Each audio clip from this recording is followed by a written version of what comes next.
आप देख रहे हैं सुदर्शन।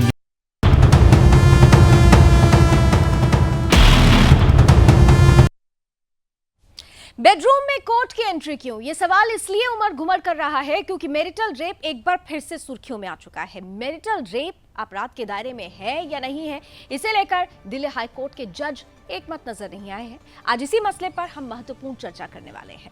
नमस्कार, आपके साथ मैं हूं लावनी विनीत और बहुत विशेष इस प्रस्तुति को इसलिए कहा जाएगा क्योंकि जिस वक्त हम इस मुद्दे पर चर्चा कर रहे हैं, हमें और आपको यह ध्यान रखना होगा कि हम जिस संस्कृति और संस्कार में पले बड़े हैं, वहां विवाह एक संस्कार माना जाता है। भारत जो सनातन संस्कृति और परंपरा का आधार है, अगर मैरिटल रेप के अगेंस्ट कोई कानून आता है, अगर मैरिटल रेप पर कोई कानून बनता है, तो सीधे सीधे यह हमारे संस्कार पर कुठाराघात माना जाएगा। लेकिन क्या ऐसा सोचने वाले हमारे देश में कई लोग हैं? अगर ऐसा नहीं है तो फिर इस कानून की जरूरत क्यों पड़ रही है, ये भी एक सवाल सोशल मीडिया पर उठ खड़ा हुआ है। अब बात मैरिटल रेप की हो रही है तो कुछ जानकारियां आपके सामने रखना हम जरूरी समझते हैं। दरअसल इसे अपराध के दायरे में लाने को लेकर दिल्ली हाईकोर्ट के जज आज एक मत नजर नहीं आए हैं। जस्टिस राजीव शक्धर और जस्टिस हरिशंकर की राय अलग है। दिल्ली हाई कोर्ट ने याचिकाकर्ताओं से कहा कि वो सुप्रीम कोर्ट में अपील कर सकते हैं। दिल्ली हाई कोर्ट के जज जस्टिस राजीव शक्धर ने मैरिटल रेप को लेकर बड़ा फैसला सुनाया। जस्टिस राजीव शक्धर ने आईपीसी की धारा 375 के उस अपवाद को असंवैधानिक करार दिया जिसके तहत शादीशुदा संबंधों में रेप अपराध के दायरे में नहीं आता था और पति के खिलाफ रेप का मुकदमा नहीं चलता था। वहीं दूसरे जज जस्टिस हरिशंकर उनकी राय से सहमत नहीं है। जस्टिस हरिशंकर ने कहा कि वो राजीव शक्धर की राय से बिल्कुल सहमत नहीं है। वो ये नहीं मानते कि यह अपवाद असंवैधानिक है। जस्टिस राजीव शक्धर और जस्टिस हरिशंकर की राय अलग अलग है, इसलिए याचिकाकर्ताओं से कहा गया है कि वो सुप्रीम कोर्ट का दरवाजा खटखटा सकते हैं। यहां पर आपके लिए यह भी जानना जरूरी है कि जस्टिस राजीव शक्धर और जस्टिस हरिशंकर की एक बेंच ने 21 फरवरी को उन याचिकाओं पर विस्तृत सुनवाई के बाद अपना फैसला सुरक्षित रख लिया था, जिसमें भारत में रेप कानून के तहत पतियों को दी गई छूट को खत्म करने की मांग की गई थी। याचिकाकर्ताओं ने सेक्शन 375 आईपीसी के तहत मैरिटल रेप अपवाद की संवैधानिकता को इस आधार पर चुनौती दी थी कि ये उन विवाहित महिलाओं के साथ भेदभाव करती है जिनका उनके पतियों द्वारा यौन उत्पीड़न किया जाता है। अब सवाल ये है कि महिलाएं और पुरुष जब विवाह के बंधन में बंधते हैं तो हमारे यहाँ इस बंधन को 7 जन्मों का बंधन कहा जाता है और जब ये बंधन होता है तो उसमें संस्कार संस्कृति भी शामिल होता है। विवाह जब एक संस्कार है तो इस संस्कार पर अगर कोई कानून बनता है तो क्या ये सीधे सीधे हमारी संस्कृति पर एक प्रहार नहीं है? और जो ये मांग उठ रही है, ये मांग क्यों उठ रही है, इसके पीछे के कारणों को जानने की भी जरूरत आन पड़ गई है। आइए इन तमाम पहलुओं पर, इन तमाम मुद्दों पर चर्चा की शुरुआत करते हैं। हमारे साथ इस वक्त 2 विशेष अतिथि जुड़ चुके हैं। मैं स्वागत करना चाहती हूँ, स्क्रीन पर जरा लेकर आए। हमारे साथ इस वक्त जुड़ रही हैं जानी मानी सामाजिक कार्यकर्ता हैं, सोशल एक्टिविस्ट हैं बरखत रेहान जी जुड़ चुकी हैं हमारे साथ, और साथ ही साथ हमारे साथ जुड़ चुके हैं सुप्रीम कोर्ट के सीनियर एडवोकेट अश्विनी दुबे जी। आप दोनों का बहुत बहुत स्वागत। और अश्विनी जी, आज मैं शुरुआत आपके साथ करती हूं। बरखा, मैं बस चंद सेकंड्स में आपके पास आती हूं क्योंकि मामला कानून से जुड़ा हुआ है और हमारे यहाँ ये कहा जाता है कि कानून आज भी विश्वास का दूसरा नाम हमारी अदालतें ये कहा जाता है और रहेंगी भी। लेकिन जब ऐसी परिस्थिति आती है, जब विवाह जैसे संस्कार को लेकर कोर्ट की दहलीज तक मामला पहुंचता है, तो फिर संशय आता है, क्या विवाह में मैरिटल रेप जैसी चीजों की एंट्री हो जाना और फिर उसमें कानून की एंट्री हो जाना, ये क्या हमारे संस्कार पर प्रहार नहीं है?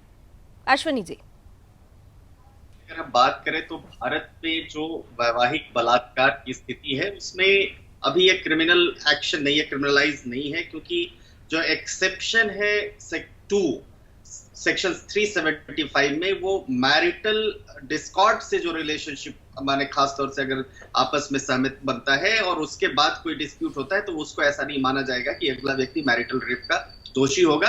पहले ये जो व्यवस्था थी वो ये थी 15 वर्ष तक की उम्र के नीचे अगर पत्नी होती थी तो उस स्थिति में जो ये एक्सेप्शन था वो लागू नहीं था, बाद में उसको 18 साल कर दिया गया। अब हम दूसरा अगर बात करें दुनिया के कॉन्टेक्स्ट में, तो दुनिया के बड़े सारे ऐसे पश्चिम के देश हैं जिन पश्चिम देशों में मैरिटल रेप एक ऑफेंस है।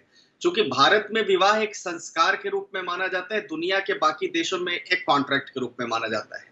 और एक संस्कार के रूप में माना जाता है तो ऐसा माना जाता है कि पति और पत्नी के बीच में जो संबंध बनते हैं उन संबंधों को किसी कानूनी दायरे में नहीं लाना चाहिए।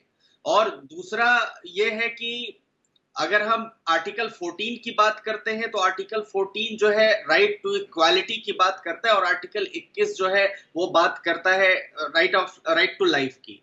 तो अगर हम कॉन्स्टिट्यूशन के कॉन्टेक्स्ट में देखें तो महिला और महिला के बीच के में डिस्क्रिमिनेशन नहीं होता है। लेकिन अब सवाल यहां पर आता है इसके यूज, अब्यूज और मिसयूज को लेकर। जब कोई कानून बनता है तो हम उसका एक पहलू पहले कंसीडर करते हैं कि किस तरीके से महिलाओं के साथ क्रूरता होती है। निश्चित तौर पर महिलाओं का सम्मान, महिलाओं की सुरक्षा और महिलाओं के प्रति संवेदना, ये हर किसी का, हर एक समाज का मूल मंत्र होता है, तभी वो समाज प्रगति करती है, यूनिवर्सल। लेकिन साथ ही साथ भारत देश में जो बड़े सम्मानजनक देखा जाता है, और ऐसे अगर इसको क्रिमिनलाइज कर दिया जाए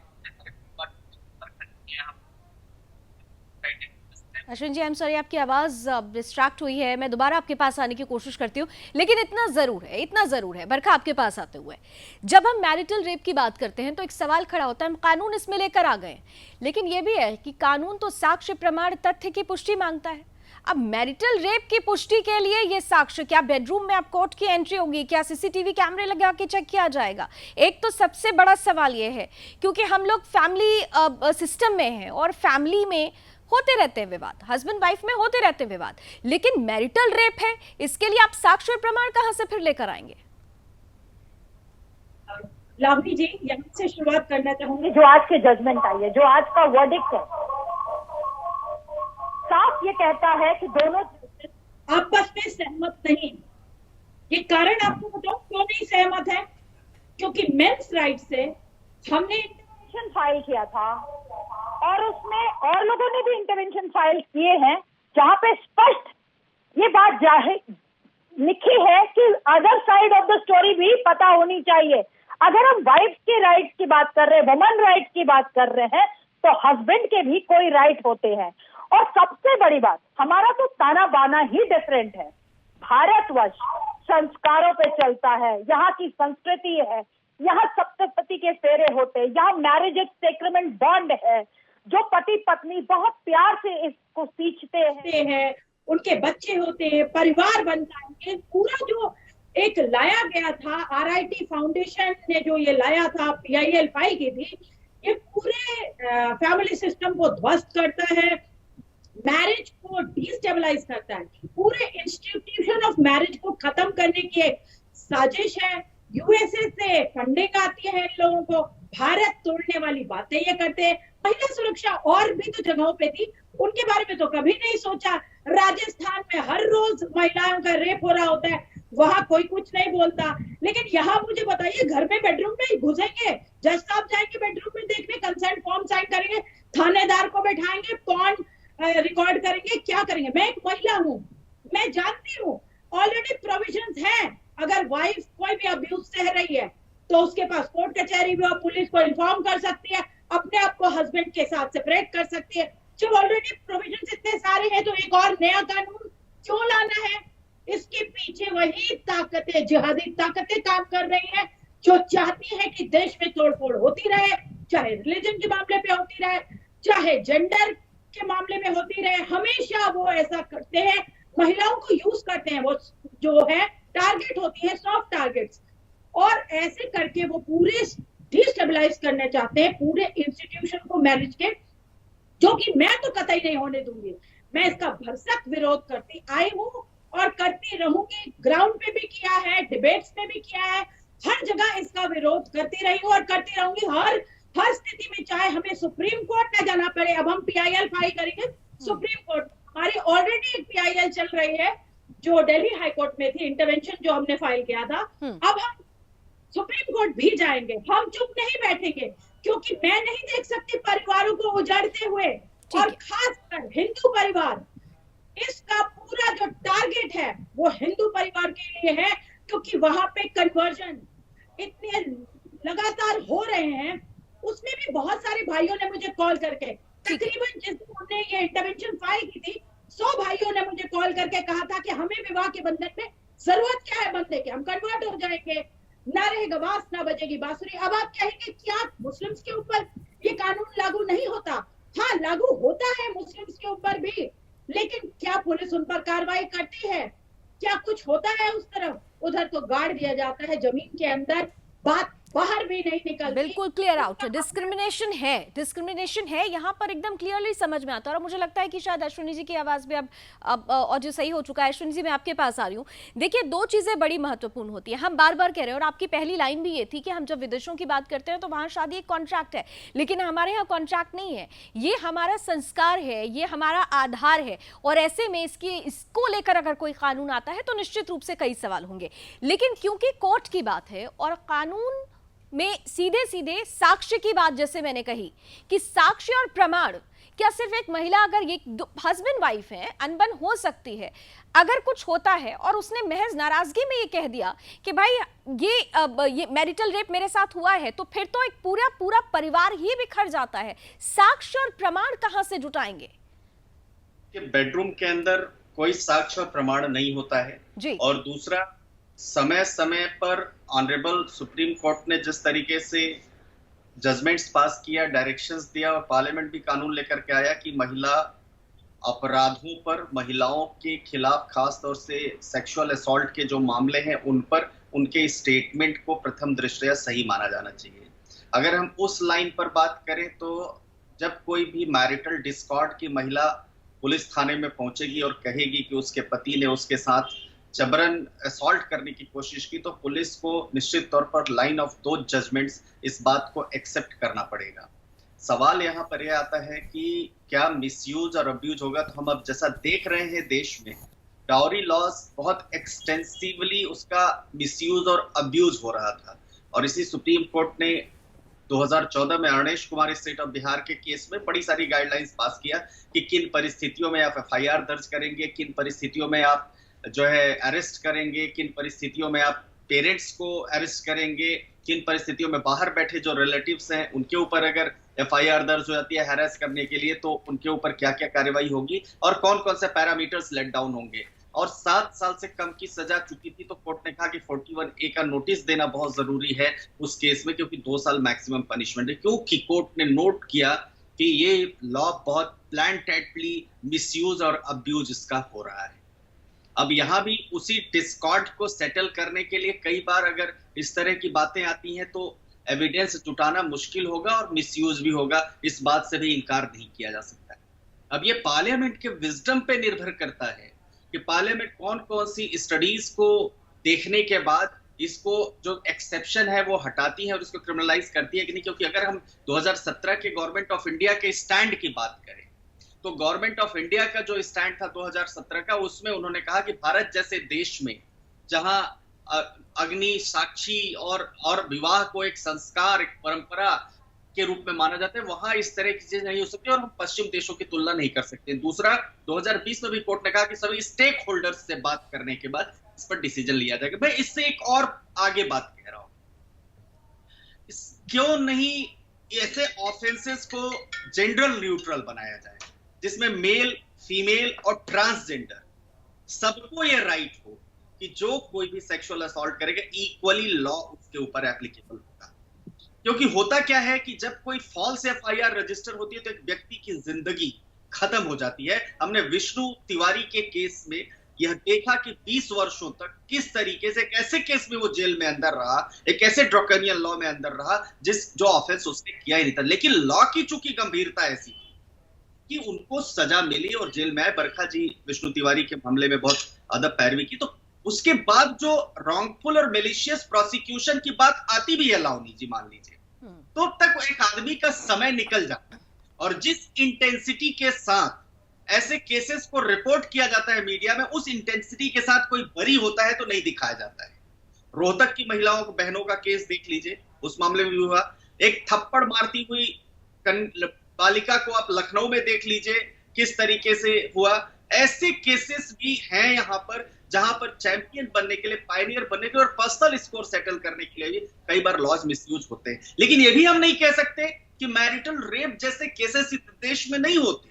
लेकिन होते नहीं, बिल्कुल आपने ये ठीक है होते, लेकिन उसकी इंटेंसिटी कितनी होती है? अभी भी जो केसेस आए हैं अगर देख लें, हम कहते हैं कि हम 100 करोड़ की आबादी वाला देश है बरखा, लेकिन इस 100 करोड़ की आबादी में अगर अभी ही बात कर लें तो इतना तो है कि आधी आबादी की तो वो वैवाहिक संस्कार में अभी होंगे, तो उसी आधी आबादी में से परसेंटेज ही देख लीजिए, 0.3 और 0.4% लोगों को ही ये परेशानी होती है। और परेशानी जहां से उठ रही है ये भी देखना होगा कि उनके पीछे कौन से लोग काम कर रहे हैं, ये महत्वपूर्ण होता है। इंटेंसिटी भी तो हमें देखनी होगी, इसीलिए इसको जेंडर न्यूट्रल बनाने की जरूरत है। Gender neutral. बरखा जी, लावनी जी, अश्वनी जी ने बहुत अच्छी बात बोली कि जेंडर न्यूट्रल बनाना चाहिए, बहुत अच्छी बात है, मैं इसकी सराहना करती हूँ।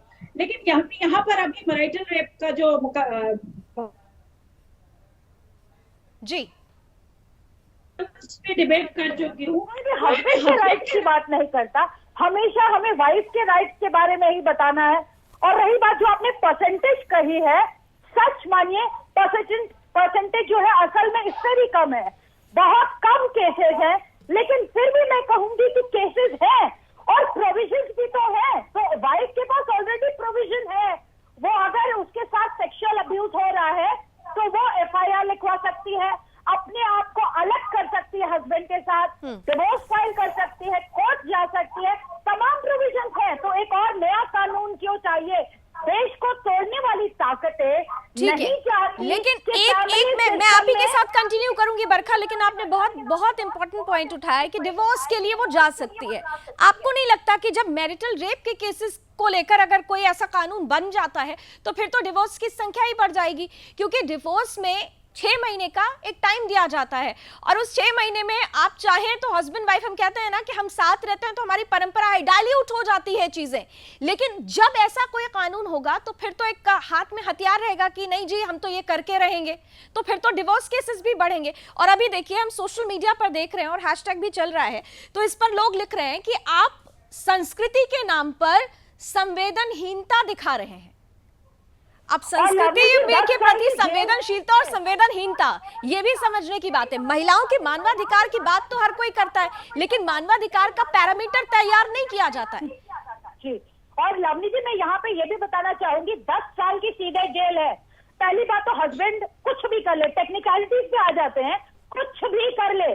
जो अभी आप कह रहे थे 498A में अवनीश कुमार की जजमेंट आने के बाद बहुत सुधार हुआ। अभी 2 दिन पहले का ही केस है राउरकेला की, जिसको लड़के को 498 का डरा करके इतना धमकाया कि उसने सुसाइड कर लिया। 2 छोटे छोटे बच्चे हैं, 5 साल की बेटी और 6 साल का बेटा।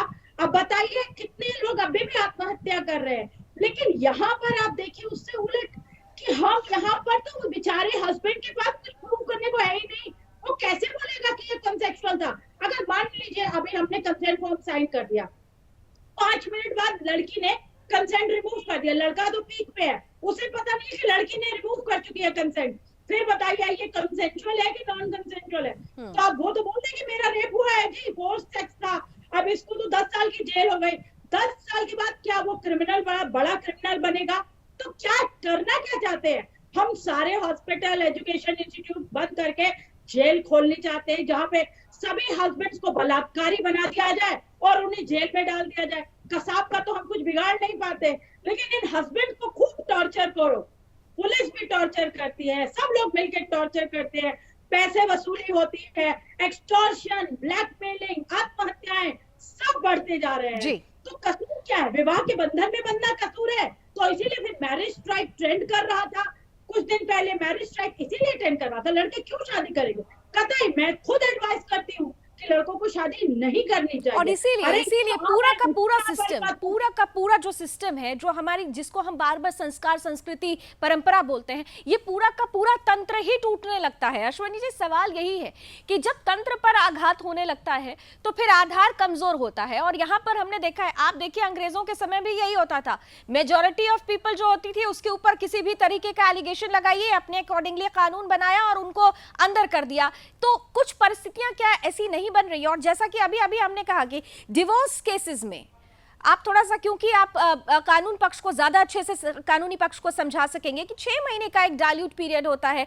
अगर मैरिटल रेप को लेकर ऐसा कोई कानून बन जाता है तो आपको लगता है कि वो जो 6 महीने का डाइल्यूट पीरियड है वो कोई काम का रह जाएगा? वो तो सिर्फ वो फॉर्मेलिटी हो जाएगा, क्योंकि उस 6 महीने में भी महिलाओं के पास एक हथियार के रूप में ये कानून होगा।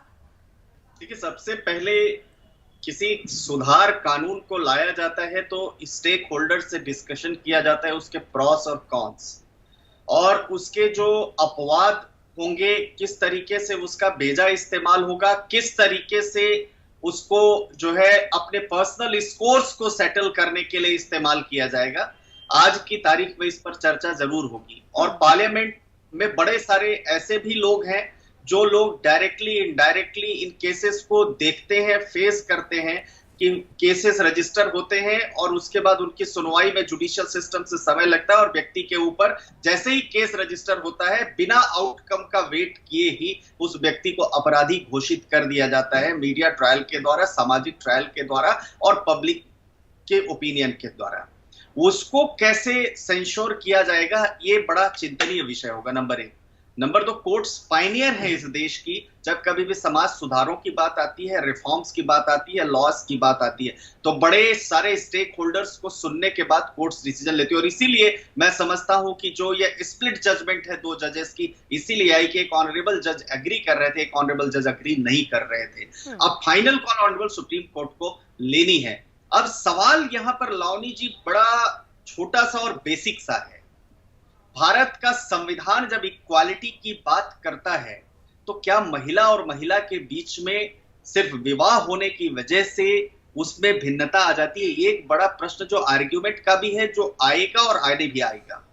दूसरा, जब हम राइट टू लाइफ की बात करते हैं तो जब राइट टू लाइफ एक महिला का जो मैरिड नहीं है वो अगर प्रोटेक्ट करता है उसको कि वो उसके खिलाफ किसी प्रकार का असॉल्ट होता है तो एफआईआर दर्ज होगा, तो क्या शादी होते उस महिला का स्टेटस चेंज होता है? ये सब स्टेक होल्डर्स और पार्लियामेंट के विजडम पर डिसाइड करेगा, और ये सब डिसाइड करेगा कि कोर्ट कैसे इस इशू को डील विद करती है। इसीलिए तो मैं कह रही हूं कि इसके लिए तो अगर हम देखें, हिंदू मैरिज एक्ट को ही उठा के देख लें या हम पूरी अपनी संस्था को देख लें, 2 लोगों में अगर कोई विवाद होता है, पति पत्नी में विवाद होता है, तो पहले परिवार वाले लोग बैठकर समझाते हैं। हम ये नहीं कहते, जैसे आपने कहा ना कि स्टेक होल्डर के पीछे का मनोविज्ञान ये समझने की जरूरत है। तो हमारे यहाँ तो हिंदू मैरिज एक्ट में बहुत सारे प्रावधान है, हमारे यहाँ तो सामाजिक संस्था में वो प्रावधान है, तो फिर इसको कैसे हम एक तरह से कहा जाए तो उस मनोविज्ञान को ही कहीं ना कहीं से कानून सैबोटाइज कर देगा। हम उस मनोविज्ञान को लेकर कैसे फिर आगे बढ़ पाएंगे? हम उस समाज, उस संस्था की जो एक प्रक्रिया चली आ रही है उसको हम कैसे फिर आगे बढ़ा के लेकर जा पाएंगे? ये भी एक महत्वपूर्ण सवाल है। बिल्कुल लावनी जी, जो आपकी चिंता है वो इस देश के मेजॉरिटी लोगों की यही चिंता है कि ऐसी परिस्थितियों में क्या नहीं होगा कि व्यक्ति शादी करने से ही डरने लगेगा। बिल्कुल ऐसा तो नहीं होगा कि संरचना ही टूट जाएगी, ऐसा तो नहीं होगा कि कहीं और का फ्रस्ट्रेशन गुस्से में कहीं और निकल जाएगा, क्योंकि आप टेम्परामेंट पर कंट्रोल नहीं रख सकते हैं। लेकिन सवाल यह है कि क्या सिर्फ एक एक्सेप्शन से, जो एक्सेप्शन वास्तव में डिस्क्रिमिनेटरी है, वो होना चाहिए, या नए तरीके से पार्लियामेंट को अपने विजडम से इसको डिसाइड करना चाहिए और इस इशू को हमेशा के लिए क्लोज करना चाहिए कि साहब ये पैरामीटर्स हैं, इन पैरामीटर्स को फुलफिल जब किया जाएगा और इन बातों की जब पूर्णता होगी तभी इस तरह के केसेस आएंगे। नहीं तो पर्सनल स्कोर तो सेटल करने के लिए सिर्फ इसी बात, किसी एक जेंडर की बात नहीं है, हर कोई अपना पर्सनल स्कोर सेटल करने के लिए जो सबसे कड़ा हथियार है उसको इस्तेमाल करते हैं। ये और इस बात को हम आप उसका अब्यूज और मिसयूज देख रहे हैं और देखते जा रहे हैं। बिल्कुल। और यहाँ पर बरखा जी देखिए, जब हम कानून की बात करते हैं, जब हम संविधान की बात करते हैं, तो जैसा कि आप और अश्वनी जी दोनों एक बात कह रहे हैं कि सब चीज को समझना होगा, विजडम को देखना होगा। तो फिर सबसे पहले तो हमें यही तय करना होगा कि आखिर ये जो मुद्दा उठा, अगर आप देखें तो शायद ही हम तीनों ने ही बचपन में तो ऐसा कुछ सुना नहीं था। हम देख रहे हैं कि लास्ट 10 से 12 सालों में ऐसी चीजें उठनी शुरू हो गई। उसके पीछे की वजह क्या है? क्या 7 समुंदर पार बैठे हुए जो हमारे दुश्मन हैं उन्होंने हमारे साथ एक ब्रेन गेम खेलना शुरू कर दिया? उन्होंने पकड़ लिया है कि ये सिस्टम अगर हिल जाता है तो हिंदुस्तान की नींव को हिलाना बहुत आसान है। क्योंकि एक तरफ देखिए ये भी चर्चा हो चुकी है, शुरू हो चुकी है, और आप देखें तो सोशल मीडिया पर इस पर चर्चा भी चल रही है कि एक तरफ क्योंकि 3 तलाक का कानून आया, इसीलिए उसको काउंटर करने के लिए अब हिंदू मैरिजेस को सीधे सीधे मैरिटल रेप से जोड़कर एक अटैक करने की, एक इसको मैरिटल बॉम्ब कह लीजिए, वो बना दिया गया है। क्या नहीं लगता कि इस पर भी अब सोचने की जरूरत है कि सारा ताना बाना 7 समुंदर पार से गुनाह कर जा रहा है, तो इस पर भी सोचने की जरूरत है। जी लावनी जी, मुट्ठी भर भर के बहुत सारे पैसे पंपिंग किए जा रहे हैं भारतवर्ष को तोड़ने के लिए, यहाँ के फैमिली सिस्टम को खत्म करने के लिए, यहाँ की सद्भावना को खत्म करने के लिए। जो प्यार मोहब्बत से एक कपल रहता है उसको ये पूरे को डिस्ट्रॉय करना चाहते हैं, उसको खत्म करना चाहते हैं। और ये काम जो है अब हम सबको मुट्ठी बंद करके, मतलब एकजुट होकर के इस लड़ाई को लड़ना होगा और इस कानून का भरसक तरीके से विरोध करना होगा, क्योंकि एक बार कानून आ जाता है तो उसकी वापसी नहीं होती। आप 498 में देख लीजिए, मैं सुषमा जी से लगातार कई सालों मिलती रही, दूसरे लॉ मेकर्स से मिलती रही, हमेशा उन्होंने यही कहा कि हाँ बहुत मिसयूज हो रहा है। सुप्रीम कोर्ट ने बोला कि 90% से ज्यादा मिसयूज है, लीगल टेररिज्म है 498 में, सुप्रीम कोर्ट ने ये कहा।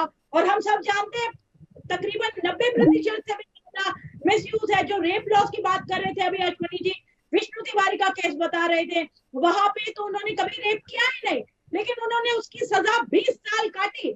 बताइए, rape laws 80% of the rape cases are false. Consensual sex के ऊपर रेप केस फाइल हो जाता है, मैरिज, प्रीटेक्स्ट ऑफ मैरिज पे रेप फाइल हो जाता है। अब लड़की का रेप नहीं होता है, लड़की जब आगे बढ़ जाती है रिलेशनशिप में। आपको मेरी आवाज आ रही है लावनी जी? बिल्कुल आ रही है बरखा जी, प्लीज कंटिन्यू करें। तो मैं ये कह रही थी कि यहाँ पर कानून जेंडर न्यूट्रल नहीं है। हमेशा हम एक पलड़ा नहीं देख सकते, एक साइड ऑफ पॉइंट नहीं देख सकते। सिविल सोसाइटी जजेस को भी पता है, और तभी आज ये स्प्लिट जजमेंट आया है, क्योंकि उन्हें भी पता है कि 51% जो हमारे देश की जनता है उसमें पुरुष भी रहते हैं, और पुरुषों के भी सम्मान की रक्षा होनी चाहिए। उनकी भी वैल्यूज, ये वैल्यूज है हमारी कि हम सबका सम्मान करें, सिर्फ महिला सम्मान की बात या महिलाओं को प्रोटेक्ट करने की बात ना करें, सबके सम्मान और सबके सम्मान की बात होनी चाहिए। बिल्कुल आपने ठीक कहा। और आखिरी जो बड़ा महत्वपूर्ण प्रश्न है, क्योंकि जब हम इस मुद्दे को लेकर अब दर्शकों के बीच आने वाले थे, तो हमने न्यूज रूम में भी कई लोगों से, अपने आपस में सहयोगियों से बात की, तो एक बड़ा मुख्य बिंदु निकलकर बरखा जी हमारे साथ आया। शायद अश्विनी जी अभी हमारे साथ नहीं है, उनसे कनेक्शन टूट गया। बरखा जी हमारे साथ कंटिन्यू करेंगी।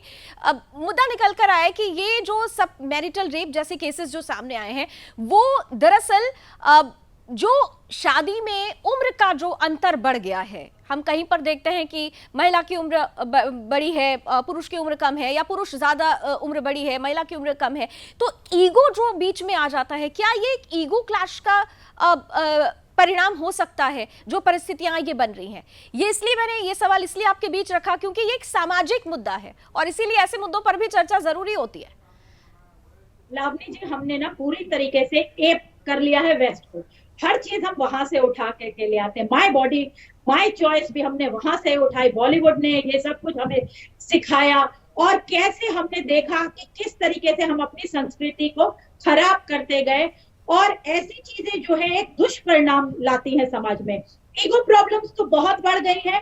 आप देखिए, ऑफिसेस में छोटा सा झगड़ा, मनमुटाव, घरों में छोटा सा झगड़ा, सास ने कुछ कह दिया, ससुर ने कुछ कह दिया, हस्बैंड ने कुछ कह दिया, सीधा 100 नंबर पुलिस में घुमाएंगे, धमकी देंगे, अरे मैं देखती हूँ तुम्हारे साथ क्या होगा।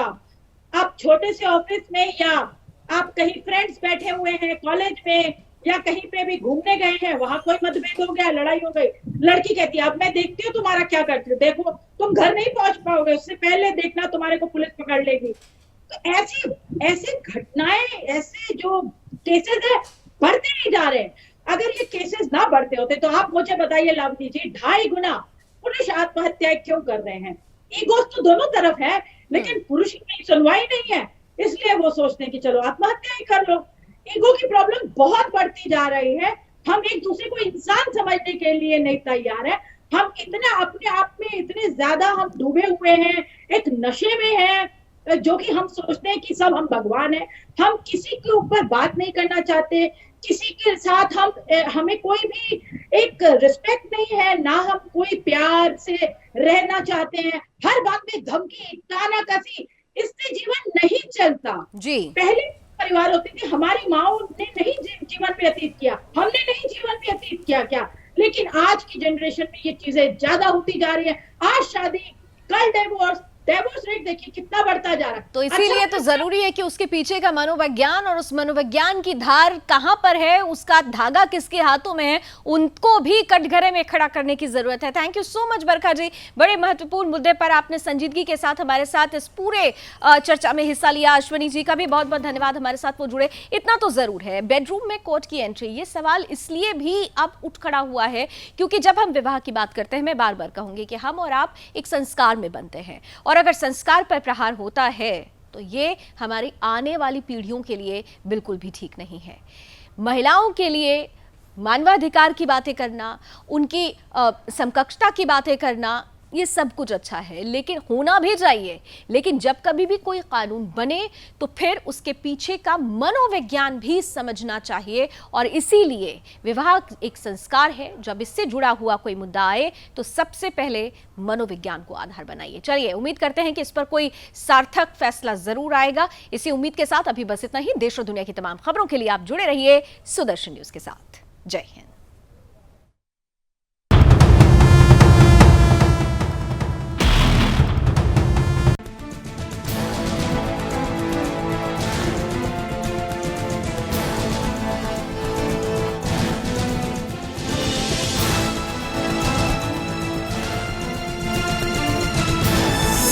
आप देख रहे हैं सुदर्शन